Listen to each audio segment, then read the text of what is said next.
Shalom. This week's Sedra is Sedra Vayikra. In this week's Torah portion, the reading ends with a unique prohibition called Meielah. There's no exact English translation for the word Meielah. In the actual text, the word is used as follows. When a person commits Meielah, improperly using any of God's sacred things, he shall bring as his penalty to God a ram without blemish from the flock, convertible if he wants into payment in silver by the sanctuary weight as a guilt offering. The prohibition of Meielah is to take an item, animal, or money that was donated to the temple and use it for one's own purposes. If someone violates Meielah and uses sacred items for their own use, they must pay a penalty. In his writings, Maimonides used the prohibition Meielah to teach a larger point. He wrote, "A person must study the laws of the Torah and understand their ultimate significance as much as he can. If, however, he cannot discover the reason for a law and is ignorant of the basic cause of a law, he should not regard it with contempt. He shouldn't rebel against God, lest he break out against him," a paraphrase from the true text in the Torah.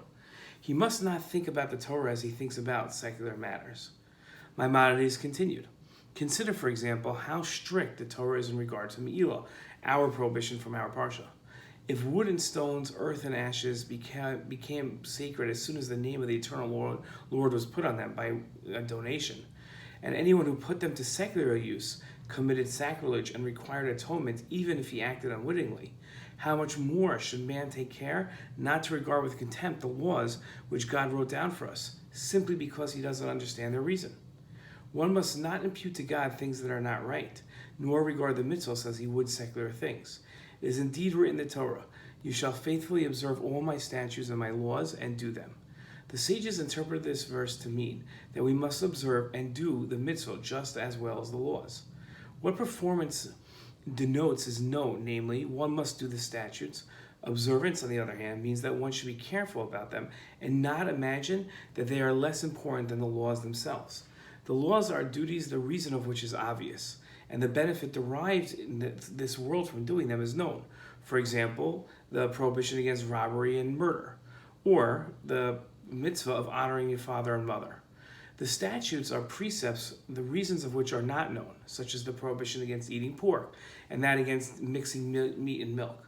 The laws concerning the cow with a broken neck, the red cow, or the goat that's sent away to the wilderness on Yom Kippur. Maimonides' lesson gleaned from Meielah, seeing how Torah laws relate to the physical world just as much as to the world of ritual or abstract, is fascinating and shows how even the most mundane and simple of laws can have deeply significant ideas behind them. This is an important idea to keep in mind as we study the Torah and run into laws that confuse or challenge us. They all have reasons. We might not understand them, but we have to investigate them as much as we possibly can. Shabbat Shalom.